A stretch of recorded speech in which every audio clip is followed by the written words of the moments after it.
এই গরুর মাংসের চেহারা দেখে কি বোঝা যাচ্ছে এখানে হলুদ, মরিচ, ধনিয়া, জিরার গুঁড়ো ব্যবহার করা হয়নি।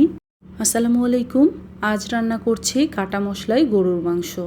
আমি 1 কেজি গরুর মাংস নিয়ে নিয়েছি। এতে লবণ দিয়ে ভালোভাবে মেখে নিচ্ছি। তারপরে এতে দিয়ে দিব শুকনো মরিচ। মরিচটা আমি মাঝখান থেকে কেটে দিব। এখানে আমি 5টা শুকনো মরিচ নিয়েছি।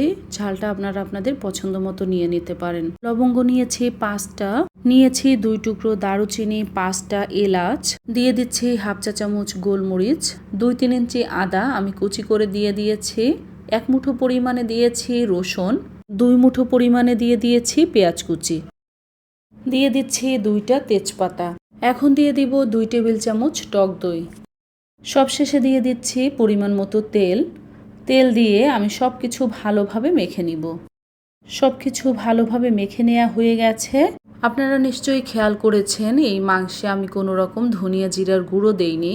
তাই একটা কাপড়ে গোটা 1 চা চামচ ধনিয়া, 1 চা চামচ জিরা নিয়ে বেঁধে তারপরে মাংসের মধ্যে দিয়ে দিব। এভাবে করে দিলে খাওয়ার মধ্যে ধনিয়া জিরা মুখে পড়বে না, আর ঘ্রাণটাও কিন্তু মাংস থেকে আসবে।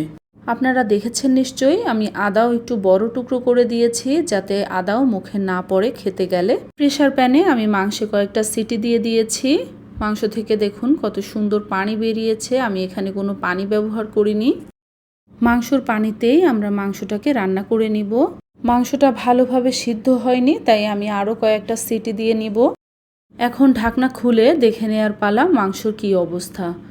মাংস খুব ভালোভাবে সিদ্ধ হয়ে গিয়েছে। এখন এতে দিব কাঁচামরিচ, ধনিয়া আর জিরা যে আমরা আলাদা কাপড়ে দিয়েছিলাম সেটা তুলে নিব। সবশেষে দিয়ে দিব 2 টেবিল চামচ ঘি। একটা বোম্বাই মরিচ আমি মাঝখান থেকে কেটে দিয়ে দিয়েছি। বোম্বাই মরিচটা দিলে খেতে অনেক মজা হয় মাংসটা, আপনারাও দেওয়ার চেষ্টা করবেন।